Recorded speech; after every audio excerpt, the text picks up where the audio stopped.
మిమ్మల్ని బ్రతకనివ్వను, చంపేస్తాను. అది అసాధ్యం.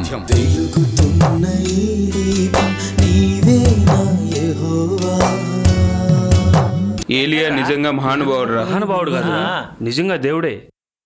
ఏలియా దేవుడైతే మరి నేనేమన్నా? ఉండండి గురుగారు, అదేదో వాళ్ళ నోటితోనే విన్నాం. మండుతున్న నిప్పులోను నీ మహిమే ఉన్నదని, మెరిసే ఆ మెరుపులోను నీ కరుణే ఉన్నదని. తల్లి, నీ కుమారుడు స్వస్థత పొందాడు. దేవుడి ఆజ్ఞలు విన్నవారు ధన్యులు అవుతారు, దేవుడి ఆజ్ఞలు వినని వారు దీనులు అవుతారు, దీనులు అవుతారు. ఆ ఏలియా తప్పకుండా మీ కుమారుడికి స్వస్థత పరుస్తాడు. ఆశతోనే వచ్చానమ్మా.